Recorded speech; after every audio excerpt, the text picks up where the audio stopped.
पहलगाम के आतंकी हमले के बाद भारत ने पाकिस्तान के खिलाफ ऑपरेशन सिंदूर लॉन्च किया था।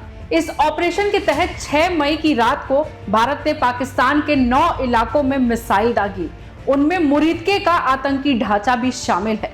हमले के बाद मुरीदके में मारे गए आतंकियों की जनाजे की नमाज हाफिज अब्दुल रऊफ ने पढ़ाई, जो एक घोषित आतंकी है। इसकी तस्वीर सामने आने के बाद पाक फौज के अफसरों ने यह कहकर पल्ला झाड़ लिया कि वह स्थानीय मौलवी है। हालांकि एक वीडियो सामने आया है जो पाकिस्तान सेना के झूठ की पोल खोलता है। तो क्या है पूरी रिपोर्ट, दिखाते हैं इसमें। नमस्कार, आप देख रहे हैं जनतंत्र टीवी। मैं हूं आपके साथ पल्लवी सिंह। पहलगाम हमले के बाद ठीक 15वें दिन भारत ने ऑपरेशन सिंदूर चलाकर कई बड़े आतंकियों को मार गिराया। भारत की इस सर्जिकल स्ट्राइक में 9 आतंकी अड्डे निशाने पर थे, जिन पर सटीक निशाना लगा।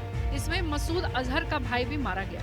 मारे गए आतंकियों के अंतिम संस्कार में पाकिस्तानी सेना के कई शीर्ष अधिकारी भी शामिल हुए थे, जिसे पाक नकारता रहा। हालांकि अब भारतीय सेना ने उन अधिकारियों के तस्वीर सहित नाम जारी भी किए हैं। ऑपरेशन सिंदूर के तहत भारतीय सशस्त्र बलों ने मुरीदके में लश्कर-ए-तैयबा के मरकज तैयबा, बहावलपुर में जैश-ए मोहम्मद के मरकज सुभान अल्लाह और सियालकोट में हिजबुल्लाह मुजाहिदीन के ममूना जोया फैसिलिटी समेत 9 आतंकी ठिकानों को निशाना बनाया था।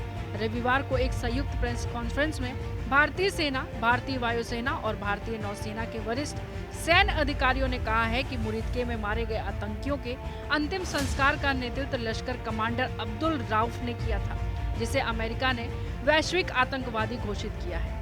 पाकिस्तानी सेना और आतंकवादियों के बीच सांठगांठ को उजागर करते हुए अधिकारियों ने एक तस्वीर भी जारी की, जिसमें lieutenant general Fayaz Hussain Shah, major general Rao Imran Sartaj और ब्रिगेडियर मोहम्मद फुरकान 26 अंतिम संस्कार में शामिल होते हुए दिखाई दिए। तस्वीर में एक वरिष्ठ पाकिस्तानी पुलिस अधिकारी उस्मान अनवर और एक राजनेता मलिक सोहेब अहमद को नमाज अदा करते हुए दिखाया गया है। Lieutenant general Hussain Shah, major general Rao Imran Sartaj, brigadier Mohammad Furqan 26, doctor Usman Anwar, Malik Sohaib Ahmed भीरत।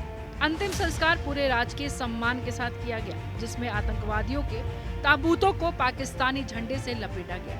बता दें कि 7 और 8 मई को रात में ऑपरेशन सिंदूर की शुरुआत के साथ ही यह सुनिश्चित किया गया था कि बहावलपुर स्थित मरकज सुभान अल्लाह, मुरीदके स्थित मरकज तैयबा और मुजफ्फराबाद स्थित मरकज सैदना बिलाल को सबसे ज्यादा नुकसान हुआ। वजह यह है कि पिछले 2 दशकों में भारत पर सीमा पार से पोषित जितने भी आतंकियों ने हमला किया है, उन सभी के तार किसी न किसी तौर पर उक्त 3 ठिकानों से जुड़े हुए हैं। तीनों ठिकानों की शुरुआत अफगानिस्तान में सोवियत संघ की सेना के खिलाफ युद्ध कराने वाले कट्टरपंथियों के जरिए पाकिस्तान की खुफिया एजेंसी ISI ने करवाई थी।